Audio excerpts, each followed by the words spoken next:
Gálatas 4. Herederos y esclavos, gracia y ley. Ya no estamos en esclavitud bajo los rudimentos, somos hijos de Dios. 1. Versículo 1 al 3. Una ilustración y una aplicación que compara a un niño y a un esclavo.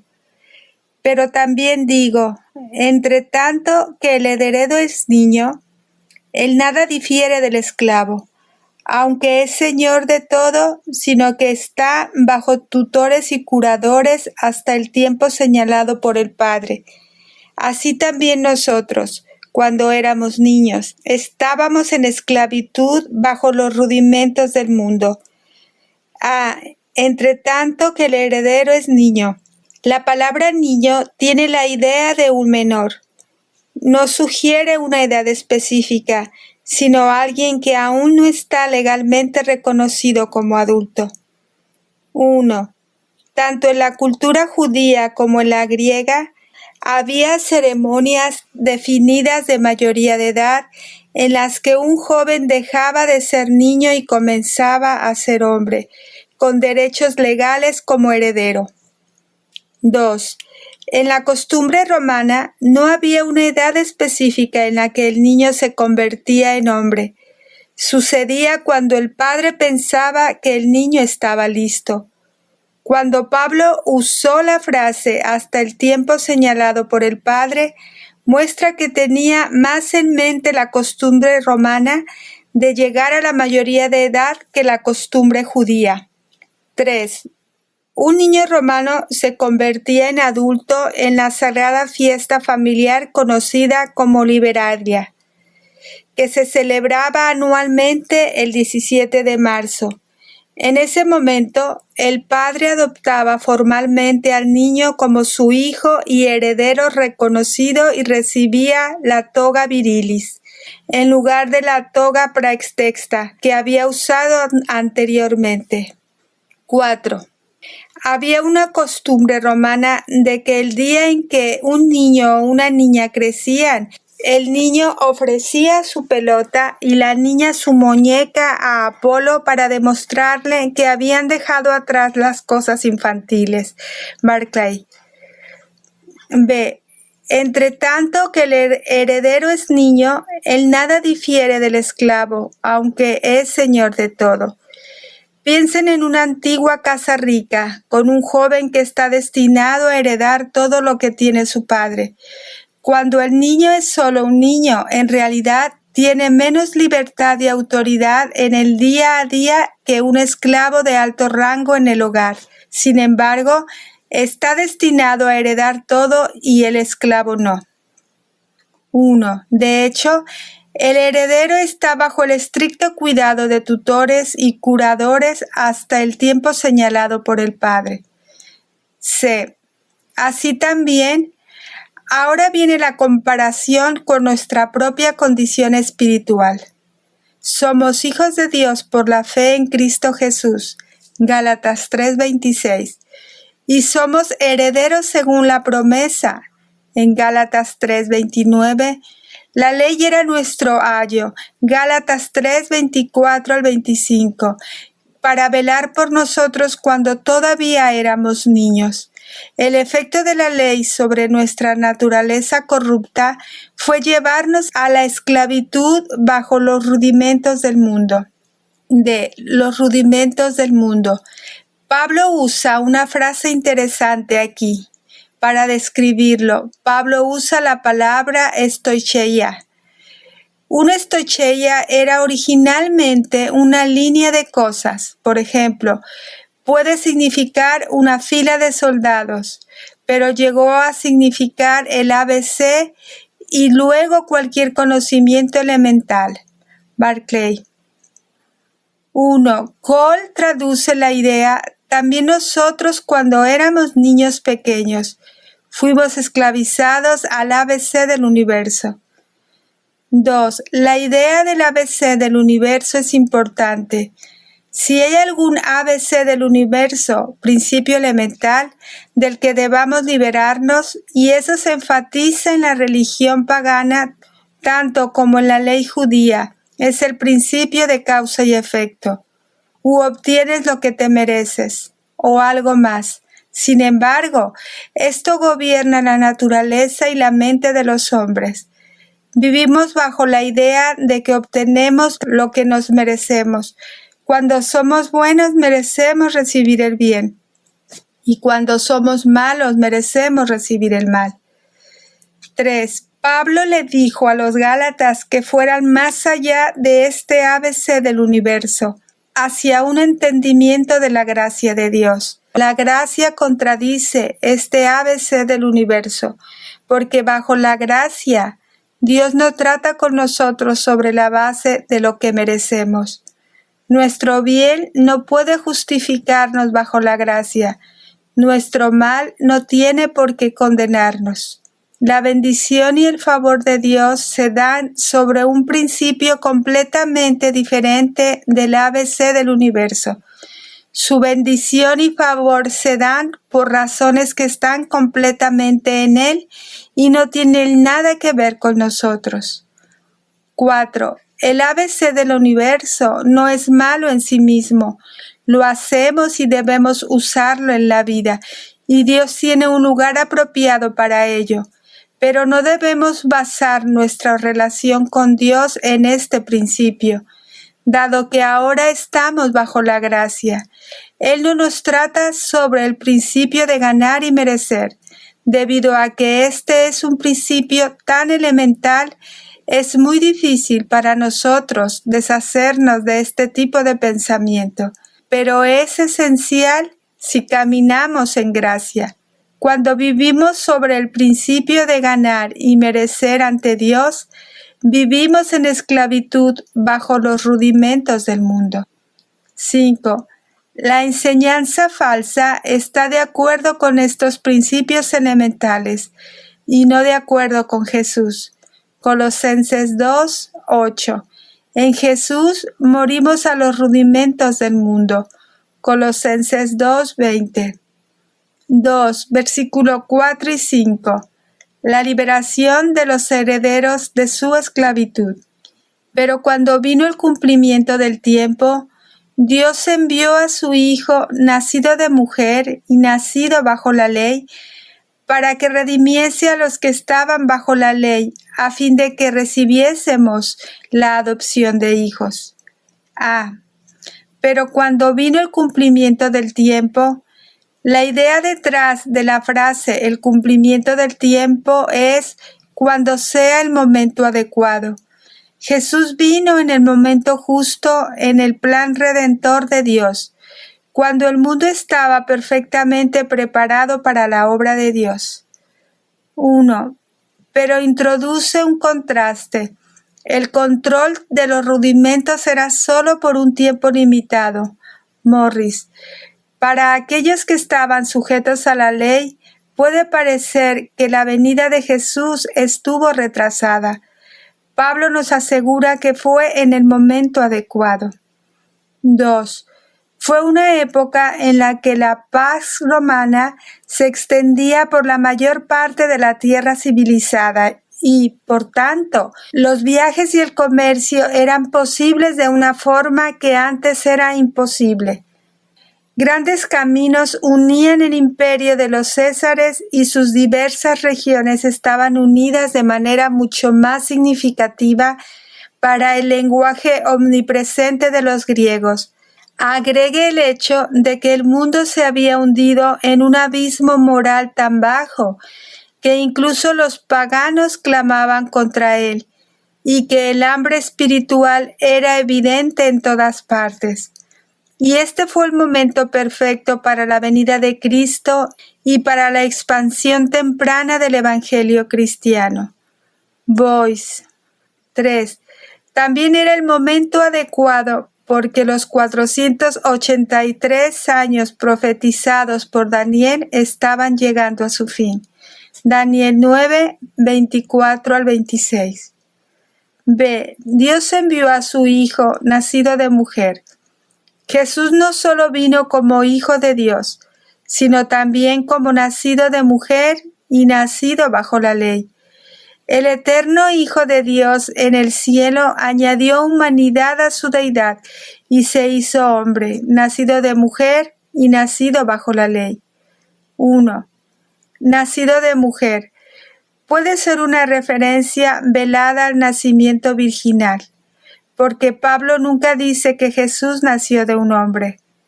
El término más general, mujer, indica que Cristo nació como un verdadero hombre. Pablo no dice que Cristo nació de hombre y mujer, sino solo de mujer. Que él tiene a la Virgen en mente es evidente. Lutero. C. Para que se redimiese a los que estaban bajo la ley. Porque Jesús es Dios, Él tiene el poder y los recursos para redimirnos. Debido a que Jesús es un hombre, tiene el derecho y la capacidad de redimirnos. Vino a comprarnos del mercado de esclavos, de nuestra esclavitud al pecado y los rudimentos del mundo. 1. El hombre que escribió el himno más popular y famoso de Estados Unidos, Maravillosa Gracia, sabía cómo recordar esto. Era hijo único, su madre murió cuando él solo tenía 7 años. Se hizo marinero y se hizo a la mar a los 11 años.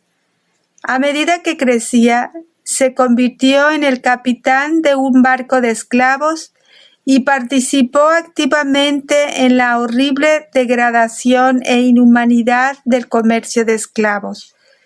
Pero cuando tenía 23 años, el 10 de marzo de 1748, cuando su barco estaba en peligro inminente de hundirse frente a las costas de Terranova, clamó a Dios por misericordia y la encontró. Nunca olvidó lo asombroso que era que Dios lo hubiera recibido, tan malo como era. Para mantenerlo fresco en su memoria, pegó en la pared sobre la repisa de la chimenea de su estudio las palabras de Deuteronomio 15:15. Y te acordarás de que fuiste siervo en tierra de Egipto, y que Jehová tu Dios te rescató.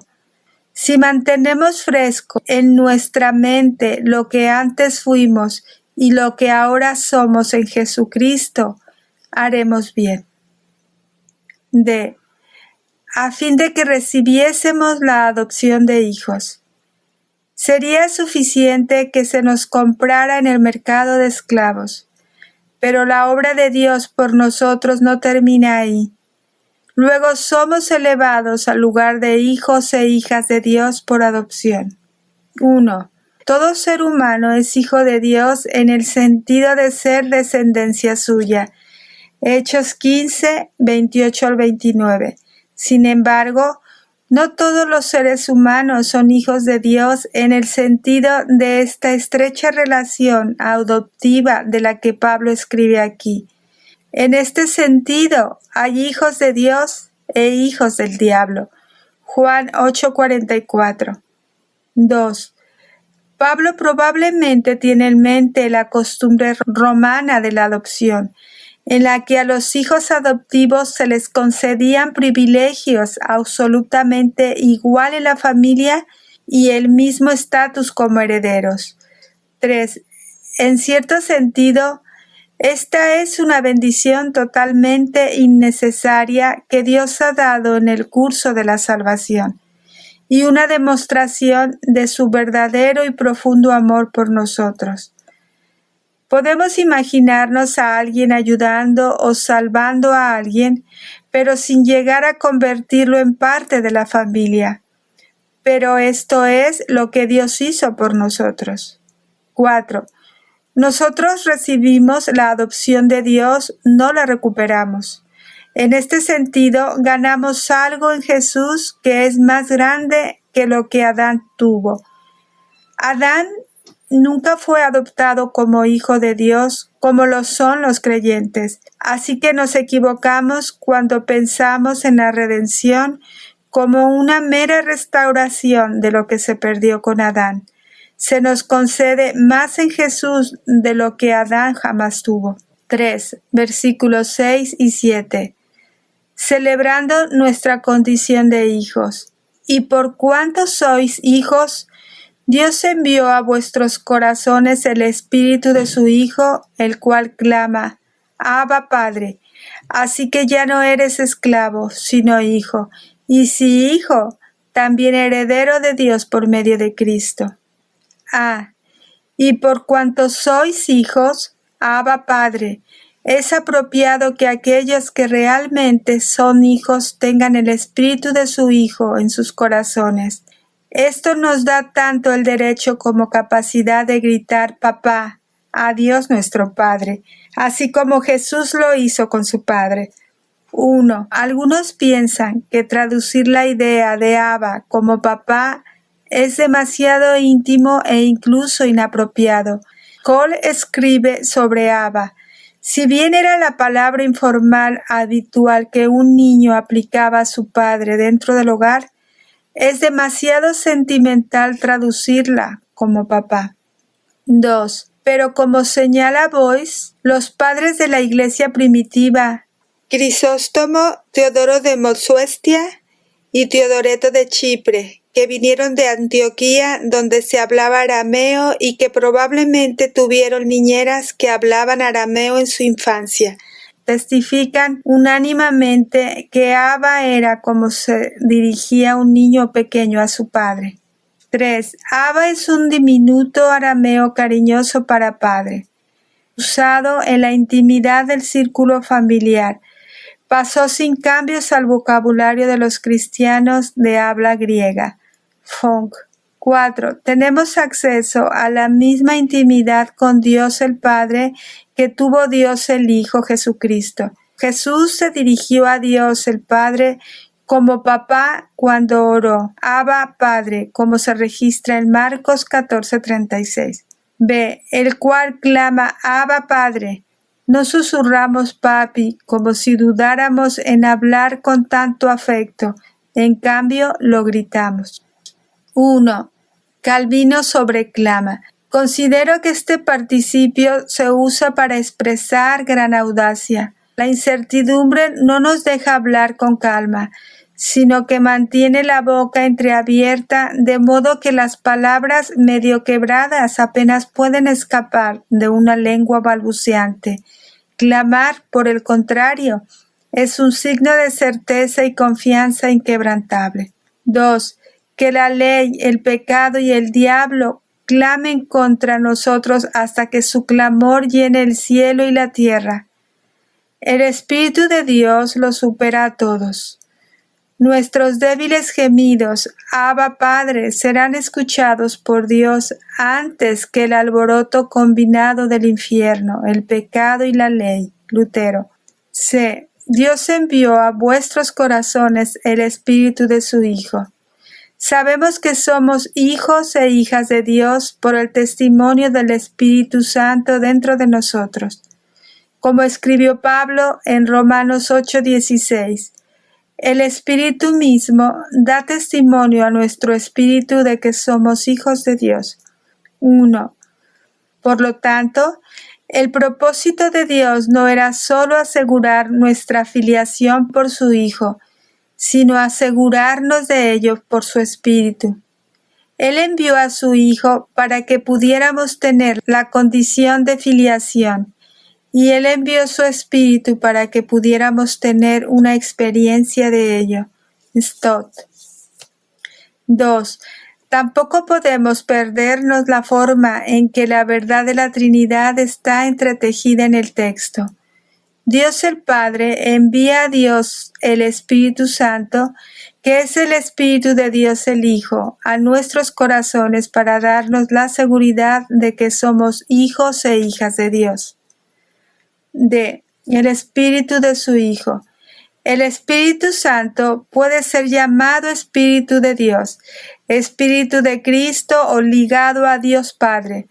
Esto se debe a que la naturaleza de Dios es consistente entre las personas de la Trinidad.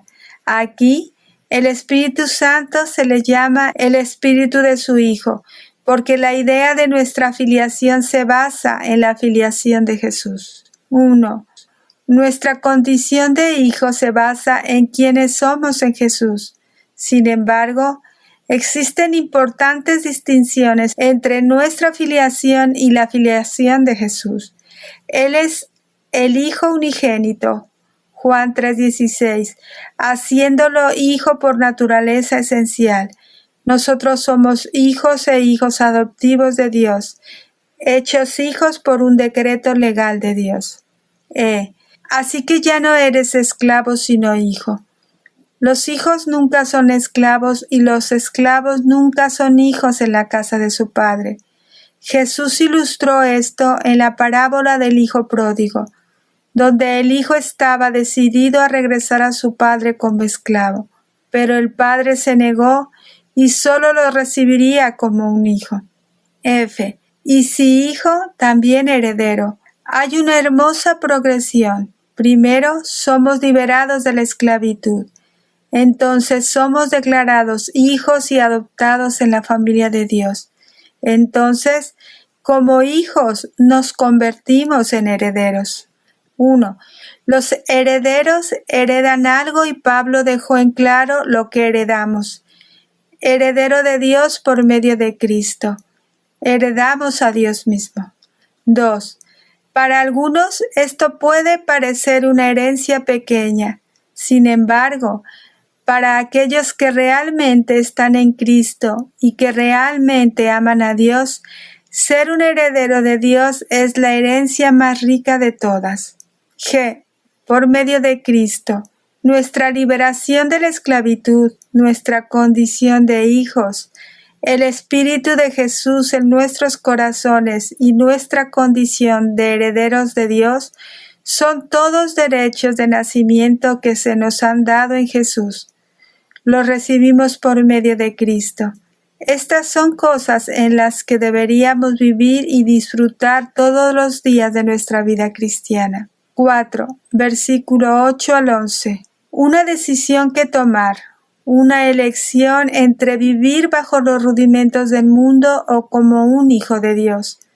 Ciertamente, en otro tiempo, no conociendo a Dios, servíais a los que por naturaleza no son dioses, mas ahora, conociendo a Dios, o más bien, siendo conocidos por Dios, ¿cómo es que os volvéis de nuevo a los débiles y pobres rudimentos, a los cuales os queréis volver a esclavizar? Guardáis los días, los meses, los tiempos y los años. Me temo de vosotros, que haya trabajado en vano con vosotros. Mas ahora, conociendo a Dios, o más bien, siendo conocidos por Dios, ¿cómo es que os volvéis de nuevo? La esclavitud es natural cuando no conocemos a Dios y cuando servimos a las cosas que no son dioses. En otro tiempo, no conociendo a Dios. Sin embargo, ahora los Gálatas han conocido a Dios y sin embargo se han puesto bajo esclavitud. Esto era lo que asombraba a Pablo. 1. O más bien, siendo conocidos por Dios. Pablo estableció un punto importante cuando escribió, o más bien, siendo conocidos por Dios. En realidad, es más importante que Dios nos conozca en el sentido de una relación íntima y de aceptación que nosotros conozcamos a Dios. Recuerden las terribles palabras de juicio en Mateo 7, 21 al 23. Nunca os conocí. ¿Cómo es que os volvéis de nuevo a los débiles y pobres rudimentos? Al volverse hacia el legalismo, los Gálatas no estaban volviéndose hacia un nuevo error, sino volviendo a una idea de una relación por obras con Dios. 1. Los débiles y pobres rudimentos. Pablo usó la palabra para rudimentos usada en Gálatas 4:3. Como cristianos podemos ponernos bajo la esclavitud de una relación de causa y efecto basada en obras con Dios. Pero esto es retroceder, no avanzar. Al escribir volvéis de nuevo, Pablo muestra que los Gálatas no se estaban volviendo hacia un nuevo error, sino volviendo a uno antiguo, la idea de una relación por obras con Dios. 2. Una de las tragedias del legalismo es que da la apariencia de madurez espiritual cuando en realidad lleva al creyente a una segunda infancia de la expresión cristiana. Wisber, C. Débiles y pobres. Estos rudimentos del mundo son débiles porque no ofrecen fuerza, no pobres porque no otorgan riquezas. Todo lo que pueden hacer es traernos de nuevo a la esclavitud. 1. Stott parafraseó el pensamiento: si eres un esclavo y ahora eres un hijo, si no conocías a Dios, pero ahora lo conoces y eres conocido por Él, ¿cómo puedes volver a la antigua esclavitud? ¿Cómo puedes permitirte ser esclavizado por los mismos espíritus elementales de quienes Jesucristo te ha rescatado? D. Guardáis los días, los meses, los tiempos y los años. Los falsos maestros entre los Gálatas exigían la observancia de los días, meses, los tiempos y los años, y otros asuntos legalistas, y actuaban como si esto los condujera a un plano superior de espiritualidad. Sin embargo, todo lo que estos débiles y pobres rudimentos hacían era llevarlos a la esclavitud. 1. Pablo parece asombrado de que alguien se vuelva de la libertad de Jesús a este tipo de esclavitud. Sin embargo, el legalismo atiende y reconoce nuestra carne al poner el foco en lo que logramos para Dios, no en lo que Jesús hizo por nosotros. La libertad de Jesús nos da el estatus de hijos y una rica herencia, pero no se adaptará a nuestra carne. 2. Noten cómo tal versículo está en desacuerdo con todas y cada una de las teorías del día de reposo cristiano, cortando la raíz, como lo hace, de toda la observancia obligatoria de los tiempos como tales. Alford. 3.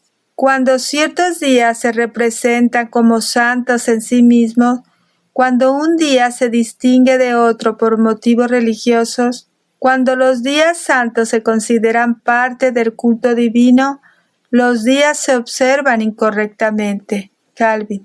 Me temo de vosotros que haya trabajado en vano con vosotros. El temor de Pedro era que esta atracción por el legalismo significara que su trabajo entre los Gálatas no equivalía a nada y terminaba siendo en vano. 1. Trabajado.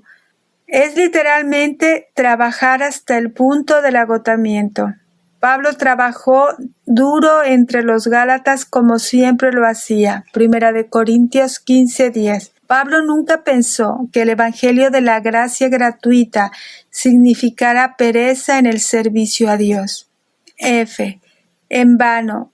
Al final de esta sección, Pablo puso una opción ante los Gálatas y ante nosotros. Podemos tener una relación viva y libre con Dios como un Padre amoroso, basada en lo que Jesús hizo por nosotros y en quienes somos en Él. O podemos tratar de agradar a Dios con nuestro mejor esfuerzo por guardar las reglas, viviendo en incertidumbre como esclavos, no como hijos. Vivir de esa manera hace que todo el Evangelio sea en vano. 1. Un buen ejemplo de esto es John Wesley antes de su conversión. Fue hijo de un clérigo y él mismo fue un clérigo. Fue ortodoxo en la fe, fiel en la moralidad y lleno de buenas obras. Hizo ministerio en cárceles, talleres clandestinos y barrios marginales. Dio comida, ropa y educación a los niños de los barrios marginales. Observó tanto el sábado como el domingo como días de descanso. Navegó de Inglaterra a las colonias americanas como misionero. Estudiaba su Biblia, oraba, ayunaba y daba con regularidad. 2. Sin embargo, todo el tiempo estuvo atado a las cadenas de sus propios esfuerzos religiosos. porque confiaba en lo que podía hacer para estar bien ante Dios en lugar de confiar en lo que Jesús había hecho. Más tarde, llegó a confiar en Dios y solo en Cristo para salvación, y llegó a tener la seguridad interior de que ahora era perdonado, salvo y un hijo de Dios. Mirando hacia atrás en toda su actividad religiosa, antes de ser verdaderamente salvo, dijo: incluso entonces tenía la fe de un siervo, pero no la de un hijo. B. Una petición personal del apóstol Pablo. 1. Versículo 12. Exhortación de Pablo: sean como yo. Os ruego, hermanos, que os hagáis como yo, porque yo también me hice como vosotros. Ningún agravio me habéis hecho. A. Os ruego, hermanos, que os hagáis como yo. Para muchos de nosotros hoy, estas son palabras extrañas de Pablo. ¿Cómo podía rogar a los Gálatas que se volvieran como él? ¿Debería solo señalarlos a Jesús? ¿De qué manera los cristianos de Galacia debían llegar a ser como Pablo? 1. Pablo sabía bien que no era perfecto sin pecado. No estaba de pie ante los cristianos gálatas diciendo: miren lo perfecto que soy. No se preocupen por seguir a Jesús, solo síganme a mí. Simplemente quería que lo siguieran como él seguía a Jesús. 2. En cambio, Pablo sabía que los cristianos de Galacia debían imitar su coherencia. Los Gálatas comenzaron con la comprensión correcta del Evangelio, porque Pablo los condujo a la comprensión correcta. Pero algunos de ellos no se quedaron allí como lo hizo Pablo, y de esa manera debían volverse como él. 3. Pablo sabía que los cristianos de Galacia debían imitar su libertad. Pablo era libre en Jesús y quería que ellos conocieran la misma libertad. De esa manera, debían ser como Pablo. Sed como yo soy es una exhortación a los Gálatas a convertirse en cristianos en el mismo sentido en que Pablo es cristiano, uno que no está sujeto a la ley judía. Morris. 4. En cierto sentido, todo cristiano debería poder decirles a los demás: sean como yo. Todos los cristianos deberían poder decir algo como esto, especialmente a los incrédulos. Es decir, que estamos tan satisfechos con Jesucristo, con su libertad, gozo y salvación, que queremos que otras personas lleguen a ser como nosotros. Stott. B. Porque yo también me hice como vosotros. Pablo podía decirles a los cristianos gálatas: en lo que respecta al legalismo, sé dónde se encuentran. Solía vivir toda mi vida tratando de ser aceptado por Dios por lo que hacía. En este sentido, me hice como vosotros y vi que era un callejón sin salida. Tómenlo de alguien que sabe de dónde vienen. 1. Pablo puede tener en mente la idea de que llegó a ser gentil cuando estaba entre ellos, de acuerdo con la filosofía expresada en 1 Corintios 9, 19 al 23. Con este pensamiento se convirtió en uno que vive libre de las restricciones impuestas por la ley. Esto significa que se había quitado las cadenas judías y llegó a ser como un gentil. Suplica a sus conversos que no se conviertan en judíos.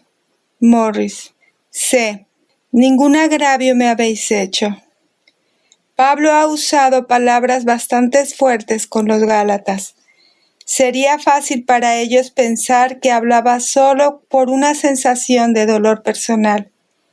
Pablo les aseguró que esto no era el caso en absoluto. Pablo quería que entendieran bien esto, pero no por su propio bien, sino por el suyo. 1. Podemos sentir la sincera emoción de Pablo en estos versículos. Como observó Scott en Gálatas 1:3, hemos estado escuchando al apóstol Pablo, al teólogo Pablo, a Pablo el defensor de la fe. pero ahora estamos escuchando a Pablo el hombre, Pablo el pastor, Pablo el apasionado amante de las almas. 2. Versículo 13 al 16. Pablo exhorta: recuerden cómo solían tratarme, pues vosotros sabéis que a causa de una enfermedad del cuerpo os anuncié el Evangelio al principio, y no me despreciasteis ni desechasteis por la prueba que tenía en mi cuerpo. Antes bien me recibisteis como a un ángel de Dios, como a Cristo Jesús. ¿Dónde pues está esa satisfacción que experimentabais? ¿Por qué os doy testimonio de que si hubieses podido, os hubierais sacado vuestros propios ojos para dármelos? ¿Me he hecho pues vuestro enemigo por deciros la verdad? Pues vosotros sabéis que a causa de una enfermedad del cuerpo os anuncié el Evangelio al principio. Aparentemente, Pablo se vio obligado a viajar a la región de Galacia debido a algún tipo de enfermedad física que sufrió durante su primer viaje misionero. El libro de los Hechos no nos dice tanto sobre esto como nos gustaría saber, pero podemos conectar algunos hechos. 1. Sabemos que cuando Pablo estaba en la región del sur de Galacia, los perseguidores trataron de ejecutarlo apedreándolo en la ciudad de Listra. Hechos 14, 9 al 20. Sus atacantes lo dieron por muerto, pero sobrevivió milagrosamente. Algunos piensan que esta fue la causa de la enfermedad del cuerpo que mencionaba, pero Pablo ya estaba en la región de Galacia cuando eso sucedió. Su redacción en Gálatas 4 sugiere que llegó a la región debido a una enfermedad del cuerpo. 2. La posición enfática de la frase sugiere que el plan original de Pablo había sido ir a otra parte, tal vez hacia el oeste, hacia Efeso, y que su visita misionera a los Gálatas se debió únicamente a su enfermedad y su necesidad de recuperación. Fung. 3. ¿Cuál era exactamente la enfermedad del cuerpo de Pablo? Algunos creen que su problema era la depresión o la epilepsia, o que su enfermedad estaba relacionado con el aguijón en la carne mencionado en 2 de Corintios 12. Ninguno de estos puede establecerse con certeza. 4. Según Hechos 13, Pablo llegó a la región de Galacia, específicamente a la ciudad de Antioquía de Pisidia, desde la ciudad de Perge en la región de Panfilia.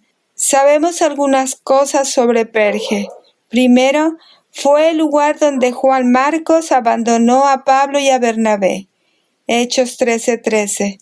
Y las pruebas relacionadas con la enfermedad del cuerpo pueden haber tenido algo que ver con eso.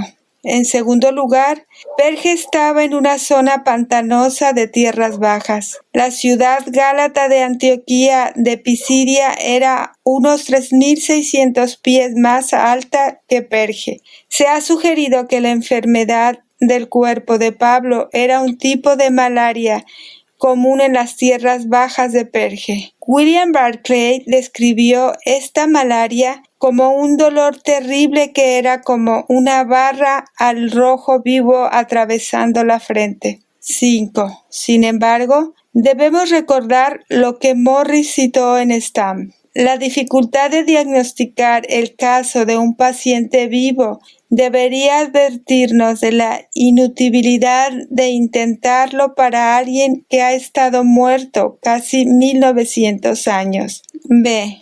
No me despreciasteis ni desechasteis por la prueba que tenía en mi cuerpo. Aunque Pablo no fue un gran ejemplo de fuerza y poder debido a su debilidad física, los Gálatas aún así lo recibieron y lo recibieron honorablemente. Recibieron a Pablo tan generosamente que se habrían sacado sus propios ojos para dárselos a Pablo, si eso de alguna manera hubiera podido satisfacer su necesidad. 1. Obviamente, un ojo arrancado sería un regalo que nadie podría usar, pero el punto de Pablo es que sus conversos habrían estado listos para hacer cualquier cosa por él en esos primeros días. Morris. 2. Esto lleva a algunos a creer que la enfermedad del cuerpo del Pablo tenía algo que ver con sus ojos. Destacados eruditos griegos como West, Rendall y Robertson creen que los matices del texto griego indican que la enfermedad del cuerpo de Pablo era un problema ocular. Gálatas 6:11, donde Pablo hace referencia a letras grandes escritas con su propia mano, también puede apoyar esta idea. 3. Pero Cole señala acertadamente, aquellos que ven aquí una prueba de que Pablo sufría de oftalmia o alguna enfermedad ocular similar, pueden hacerlo. Ciertamente, con fuegos husmeantes, sin chimeneas y lámparas de aceite, uno esperaría una alta incidencia de problemas oculares en el mundo mediterráneo del primer siglo. Para alguien que había pasado años estudiando minuciosamente tomos hebreos de mala calidad, el riesgo podría ser mayor, pero de nuevo no tenemos pruebas. 4. Pero el punto real aquí es que a pesar de la debilidad de Pablo, los gálatas no lo despreciaron ni lo rechazaron. Dado que tanto los judíos como los gentiles consideraban la debilidad física y la enfermedad como un símbolo del disgusto o castigo divino, los gálatas habrían tenido la tentación natural de despreciar a Pablo y rechazar su mensaje. Funk. Esto es exactamente lo que no hicieron los gálatas. Aunque Pablo parecía débil y afligido, lo aceptaron y respondieron a su mensaje de gracia y amor de Dios. C. ¿Me he hecho, pues, vuestro enemigo por deciros la verdad? A la luz del gran amor y honor que los gálatas habían mostrado hacia Pablo y a la luz de la gran bendición que recibieron de Dios cuando le mostraron eso, los gálatas no deberían pensar que Pablo ahora se ha convertido en su adversario cuando los confrontaba con la verdad. Necesitaban la verdad más de lo que necesitaban sentirse bien acerca de dónde se encontraban. 1. No basta con que se respete a los pastores, sino se les ama también. Ambos son necesarios, de lo contrario, su enseñanza no tendrá un sabor dulce. Y declara que ambos habían sido verdad de él entre los gálatas. Ya había hablado de su respeto, ahora hablaba de su amor. Calvino. 2. En la medida en que los ministros y maestros de la palabra de Dios enseñan la palabra, en ese mismo grado deberían ser recibidos como los gálatas recibieron al apóstol Pablo. Los ministros no deben ser recibidos y evaluados sobre la base de su apariencia personal, logros intelectuales o modales agradables, sino si son o no mensajeros de Dios que llevan la palabra de Cristo. Boyce. 3, versículos 17 y 18. Pablo apela, cuidado con el afecto que les muestran los legalistas. Tienen celo por vosotros, pero no para bien, sino que quieren apartaros de nosotros para que vosotros tengáis celo por ellos. Bueno es mostrar celo en lo bueno simple y no solamente cuando estoy presente con vosotros. Tienen celo por vosotros, pero no para bien. Pablo admite que los legalistas cortejan celosamente a los gálatas y el legalismo a menudo viene envuelto en un manto de amor, pero el resultado final no es para bien. 1. Muchas sectas utilizan una técnica conocida informalmente como bombardeo de amor. Abruman a un posible miembro con atención, apoyo y afecto. Sin embargo, no es realmente un amor sincero por el cliente potencial. En realidad, es solo una técnica para ganar otro miembro. Los cristianos pueden usar la misma técnica de una forma u otra. B. sino que quieren apartaros de nosotros para que vosotros tengáis celo por ellos. Los oponentes legalistas de Pablo querían llevar a los cristianos de Galacia a su propio grupo divisivo.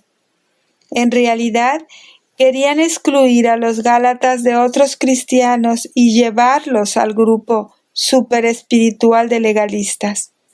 1. El celo cultivado por el legalismo a menudo es más un celo por el grupo mismo que por Jesucristo. Aunque nombran el nombre de Jesús, en la práctica, el grupo mismo es exaltado como el foco principal y usualmente exaltado como el último refugio de los verdaderos supercristianos. C. Apartaros. Esto literalmente significa encerrarte. Por ahora, los legalistas están cortejando a los gálatas, pero una vez que los hayan alejado de Jesús y de Pablo, los legalistas exigirán que los gálatas les sirvan. El legalismo casi siempre se asocia con algún tipo de esclavitud religiosa. 1. Los judaizantes habían seguido el hábil proceder de presentarles solo una parte de los requisitos de la ley mosaica. Aquellas partes que podrían ser menos repulsivas para ellos como gentiles, habiendo logrado que adoptaran las fiestas y quizás los días de ayuno. Los judaizantes ahora los instaban a adoptar la circuncisión. West. D. Bueno es mostrar celo en lo bueno siempre. Pablo ciertamente no estaba en contra del celo. Quería que los cristianos mostraran celo en lo bueno siempre. Pero es importante asegurarnos de que nuestro celo esté en lo bueno, porque el celo en lo malo es peligroso. 1. Los cristianos de Galacia, sin duda, quedaron impresionados por el celo de los legalistas. Los legalistas eran tan sinceros, tan apasionados por sus creencias. Pablo estaba de acuerdo en que bueno es mostrar celo, pero solo en lo bueno. El celo al servicio de una mentira es algo peligroso. 2. Pablo sabía esto bien, porque antes de convertirse en cristiano tenía mucho celo, incluso persiguiendo a la iglesia. Hechos 7:58, 8 y 4. Más tarde, Pablo miraba hacia atrás en ese momento de gran celo al servicio de una mentira y lo lamentaba profundamente. Primera de Corintios 15:9 y Primera de Timoteo 1:15. Y no solamente cuando estoy presente con vosotros. Pablo quería que los gálatas fueran celosos por lo que es bueno cuando él estaba ausente, no solo cuando él estaba presente entre ellos. 4, versículo 19 y 20. Pablo apela, los amo como a un padre. Por favor, escúchenme. Hijitos míos, por quienes vuelvo a sufrir dolores de parto, hasta que Cristo sea formado en vosotros, quisiera estar con vosotros ahora mismo y cambiar de tono, pues estoy perplejo en cuanto a vosotros. Hijitos míos, Pablo, con razón, se considera un padre para los gálatas. Sin embargo, este desafío le ha hecho sentir que debe llevarlos a Jesús de nuevo, por quienes vuelvo a sufrir dolores de parto hasta que Cristo sea formado con vosotros. Pablo sabía que su obra de formar a Cristo en ellos no estaría completa hasta que permanecieran en un lugar de confianza en Jesús. 1. La idea de Cristo sea formado en vosotros es similar a la idea de Romanos 8:29, porque a los que antes conoció, también los predestinó para que fuesen hechos conformes a la imagen de su Hijo. 2. Sería incorrecto que Pablo buscara formarse a sí mismo en los Gálatas. Ese nunca será el trabajo del pastor. Tenía razón al buscar formar a Cristo en ellos. B. Hijitos míos, a través de esta sección, Pablo mezcló magistralmente metáforas para dar una imagen poderosa. 1. Pablo se compara a sí mismo como una madre que dio nacimiento espiritual a los Gálatas. Hijitos míos. 2. Ha sucedido algo antinatural.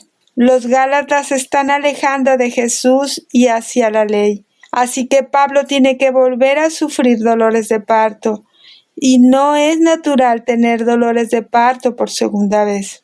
3. Pablo tiene los dolores de parto, pero Cristo es formado en ellos. Pablo seguirá trabajando hasta que sea Navidad para los Gálatas y Jesús sea formado en ellos. 4. Este es un patrón que se encuentra en todo ministerio bíblico. La palabra de Dios que sale de los labios del apóstol o ministro entra en el corazón del oyente. El Espíritu Santo impregna la palabra para que produzca el fruto de la fe. De esta manera, todo pastor cristiano es un padre espiritual que forma a Cristo en el corazón de los oyentes. Lutero. 4. Él compara su dolor con los dolores de parto. Él había estado de parto por ellos anteriormente en el momento de su conversión. Cuando nacieron, ahora su retroceso le ha causado otro confinamiento. Está de parto de nuevo. La primera vez hubo un parto espontáneo. Esta vez anhela que Cristo sea verdaderamente formado en ellos. Stott. C. Quisiera estar con vosotros ahora mismo y cambiar de tono.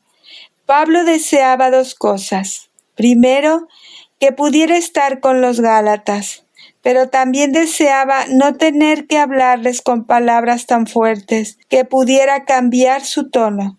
Sin embargo, su peligro de dejar el verdadero evangelio ha hecho necesarias estas palabras tan fuertes, y de hecho que sea necesario abordar las dudas de Pablo. 1. Esta sección, Gálatas 4, 12 al 20, nos muestra los principios de la actitud de las personas en la iglesia hacia su pastor. Su actitud no debe estar determinada por su apariencia personal o personalidad. Su actitud no debe estar determinada por sus propios caprichos teológicos. Su actitud debe estar determinada por su lealtad al mensaje apostólico en la Biblia. 2. Esta sección, Gálatas 4, 12 al 20, nos muestra los principios de la actitud del pastor hacia la gente de su iglesia. Debe estar dispuesto a servir y sacrificarse por su gente. Debe decirles la verdad. Debe amar profundamente a su gente, nunca por un motivo egoísta. Debe desear ver más que mera emoción, sino celo por las cosas buenas. Debe desear formar a Jesús en ellos, no a sí mismo en ellos. C. Usando el Antiguo Testamento, Pablo muestra que los sistemas de gracia y ley no pueden existir juntos como principios en nuestras vidas. 1. Versículo 21. Pablo apelará a la ley a aquellos que la reclaman. Decidme, los que queréis estar bajo la ley, ¿no habéis oído la ley? Decidme, los que queréis estar bajo la ley. Ahora Pablo escribe directamente, tanto a los que promovían el legalismo como a los que sucumbieron al legalismo. Él escribe a los que querían estar bajo la ley, viviendo bajo la observancia de la ley como la base de su relación con Dios. 1. Hay muchas ventajas de estar bajo la ley como principios de relación con Dios. Primero, siempre tienes la certeza exterior de una lista de reglas que debes respetar. En segundo lugar, puedes felicitarse a ti mismo porque cumples las reglas mejor que los demás. Finalmente, puedes atribuirte el mérito de tu propia salvación porque te la ganaste manteniendo la lista de reglas. 2. Bajo la ley. Es lo que haces por Dios lo que te hace justo delante de Él. Bajo la gracia de Dios es lo que Dios ha hecho por nosotros en Jesucristo, lo que nos hace justos ante Él. Bajo la ley, la atención se centra en mi desempeño. Bajo la gracia de Dios, la atención se centra en quién es Jesús y en lo que ha hecho. Bajo la ley encontramos hojas de higuera para cubrir nuestra desnudez. Bajo la gracia de Dios recibimos la cobertura ganada a través del sacrificio que Dios provee. 3. El cristiano no tiene por qué vivir bajo la ley. ¿Qué es la ley de Dios ahora? No está por encima de un cristiano, está por debajo de un cristiano. Algunos hombres sostienen la ley de Dios como una vara interrorem sobre los cristianos y dicen, si pecas, serás castigado con ella. No es así. La ley está bajo un cristiano. Le corresponde a ella caminar, ser guía, su gobierno, su modelo. La ley es el camino que nos guía, no la vara que nos impulsa, ni el espíritu que nos impulsa. Spurgeon. B. ¿No habéis oído la ley? Pablo sentía que aún no había expresado su punto de vista, por lo que ahora abordó el asunto con otra ilustración del Antiguo Testamento. Esencialmente, Pablo dijo, hagamos un estudio bíblico. Abran sus Biblias en Génesis capítulo 16. 1. Pablo dio por sentado que sus lectores conocían la Biblia. Explica su punto de la historia de Abraham, Agar y Sara en Génesis 16. Sin muchos detalles de la historia, él asume que conocían la historia. 2. Es importante que Pablo se refería a las Escrituras una y otra vez. Los legalistas entre los Gálatas se presentaban a sí mismos como el grupo de vuelta a la Biblia.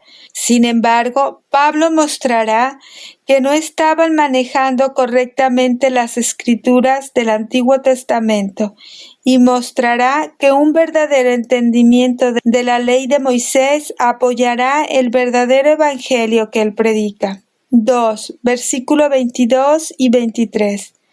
El Antiguo Testamento muestra el contraste entre los dos hijos de Abraham, Isaac e Ismael, porque está escrito que Abraham tuvo dos hijos, uno de la esclava, el otro de la libre. Pero el de la esclava nació según la carne, mas el de la libre por la promesa. Porque está escrito que Abraham tuvo dos hijos. Los legalistas que turbaban a los Gálatas protestaban que eran hijos de Abraham y por tanto bendecidos. Pablo admitirá que son hijos de Abraham, pero olvida que Abraham tuvo dos hijos. B. Uno de la esclava y el otro de la libre. El primer hijo de Abraham se llamó Ismael. No nació de su esposa, sino de la sirvienta de su esposa, la esclava, de un plan equivocado de madre sustituta para ayudar a Dios cuando la esposa de Abraham, Sara, no podía quedar embarazada. 1. El primer contraste que Pablo establece entre el cristianismo real y el legalismo es el contraste entre la libertad y la esclavitud. Un hijo de Abraham nació de una mujer libre y el otro nació de una esclava. La verdadera vida cristiana está marcada por la libertad. C. Nació según la carne. Ismael fue el hijo de Abraham, pero fue el hijo según la carne y la incredulidad e intentando abrirse su propio camino ante Dios. 1. A menudo no lo parece, pero el legalismo es vivir según la carne. Niega la promesa de Dios y trata de abrirse camino hacia Dios a través de la ley. Esto es vivir como un descendiente de Abraham, pero es vivir como Ismael. 2. El legalismo no significa el establecimiento de estándares espirituales. Significa adorar estas normas y pensar que somos espirituales porque las obedecemos. También significa juzgar a otros creyentes sobre la base de estos estándares. Wisberg. 3. Cuanto mejor legalista es un hombre, más seguro está de ser condenado. Cuando más santo es un hombre, si confía en sus obras, más seguro estará de su propio rechazo final y de su porción eterna con los fariseos. Spurgeon. El de la libre por la promesa. El segundo hijo de Abraham se llamó Isaac. Nació milagrosamente de la esposa de Abraham, Sara la libre.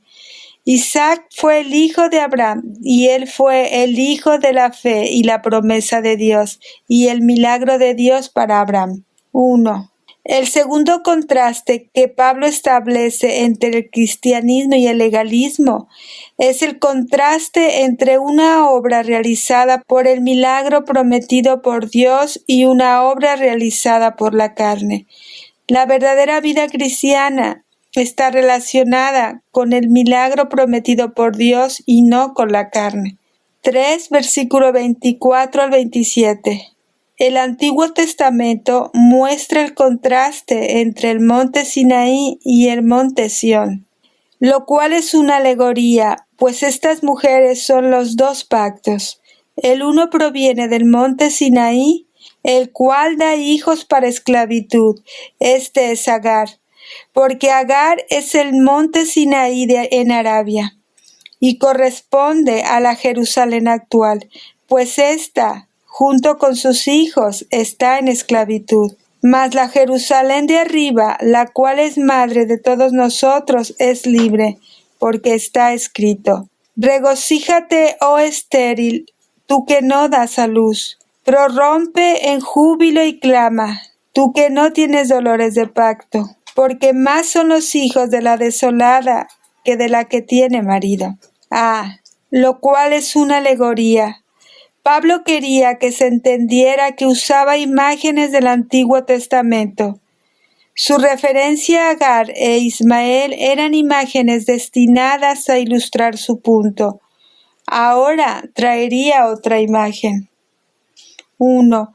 Pablo era claramente guiado por el Espíritu Santo aquí. Para nosotros debemos tener cuidado al leer cosas alegóricas o simbólicas en las Escrituras. La Escritura dice es fértil y por eso tiene múltiples significados. Reconozco que las Escrituras son la fuente más rica e inagotable de toda sabiduría, pero niego que su fertilidad consista en los diversos significados que cualquiera puede atribuirle a su gusto. Háganos saber entonces que el verdadero significado de las Escrituras es el natural y simple, y abracémoslo y sostengámoslo resueltamente. Calvin. B. Pues estas mujeres son los dos pactos. En la Biblia, un pacto es un contrato que establece las reglas para nuestra relación con Dios. Pablo lo redujo directamente a los problemas que enfrentaban los cristianos gálatas.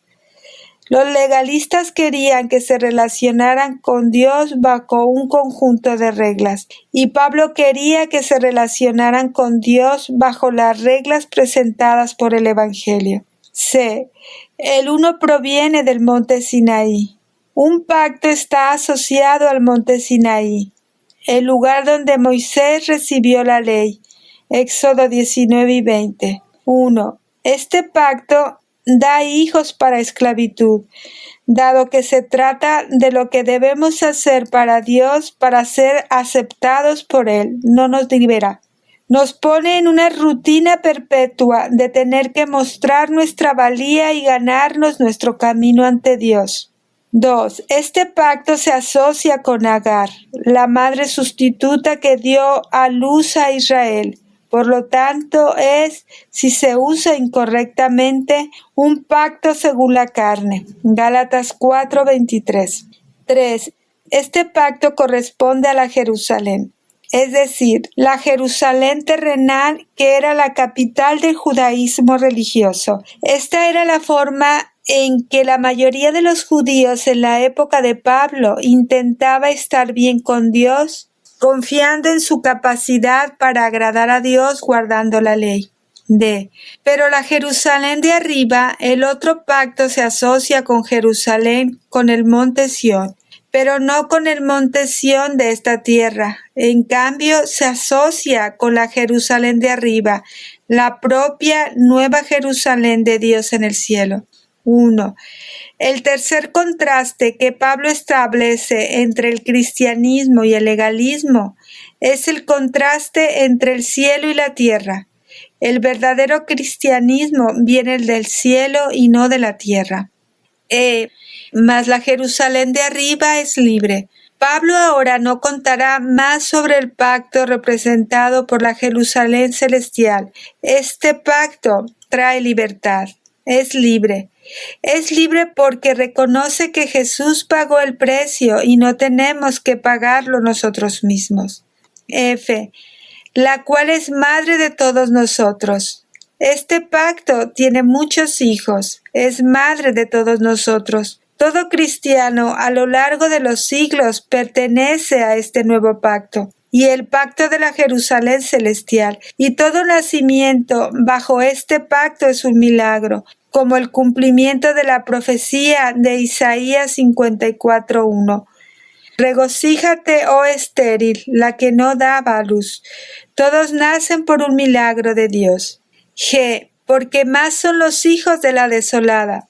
La cita de Isaías 54:1 también sugiere que pronto habrá más cristianos que judíos, una promesa que se cumplió.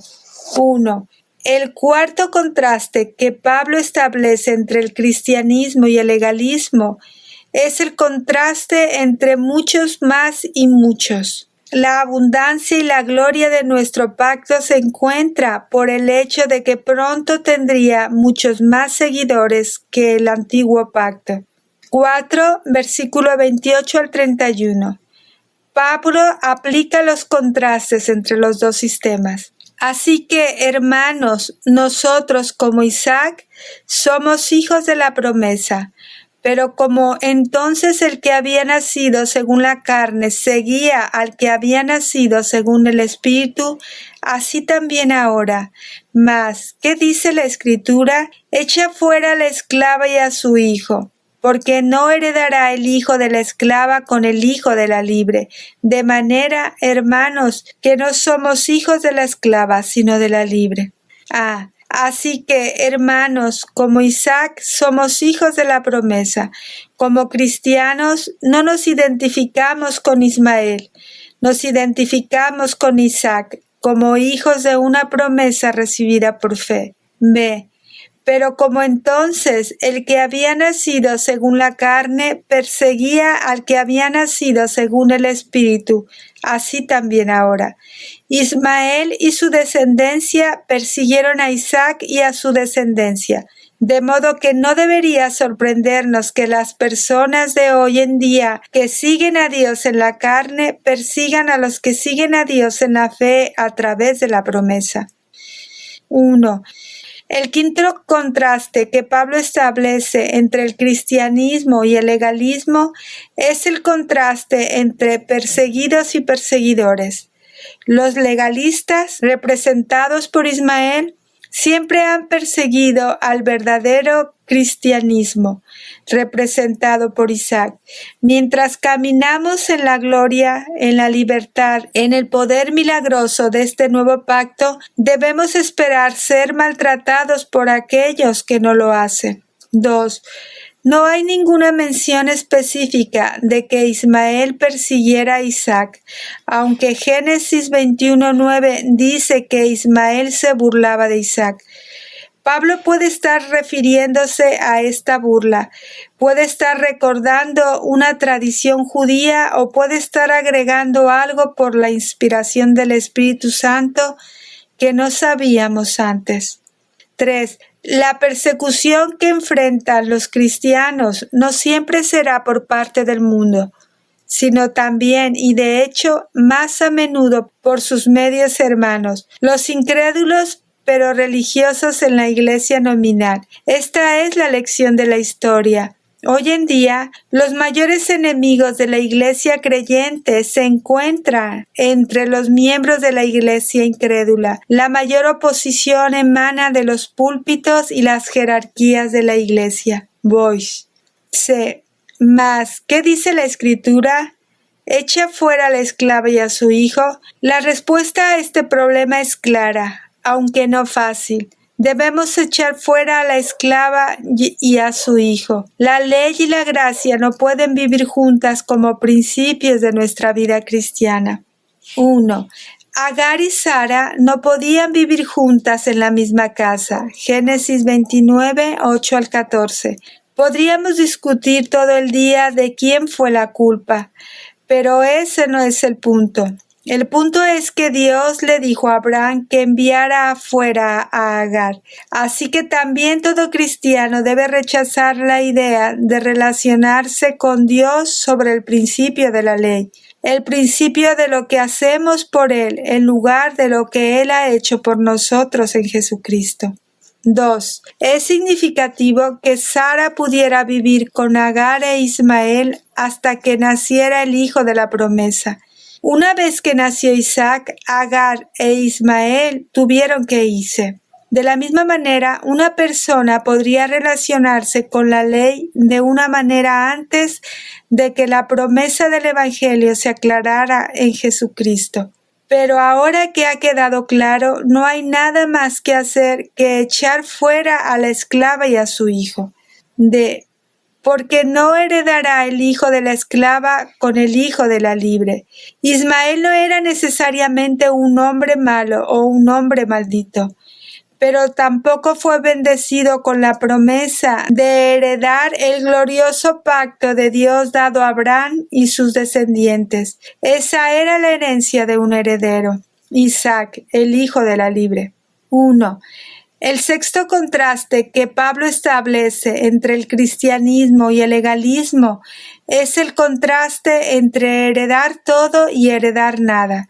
Si bien los Isaac de este mundo pueden ser perseguidos, también tienen una herencia gloriosa que los Ismaeles de este mundo nunca conocerán. Somos herederos de Dios por el principio de la gracia, no por obras.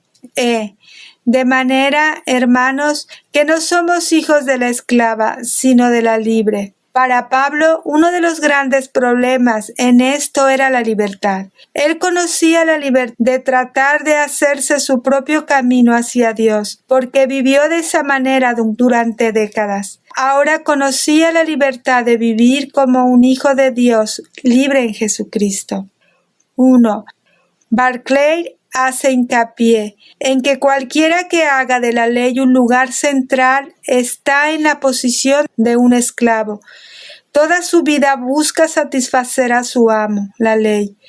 Pero cuando la gracia es central, la persona ha hecho del amor su principio dominante, será el poder del amor y no la restricción de la ley lo que nos mantiene en lo correcto, y el amor es siempre más poderoso que la ley. Morris.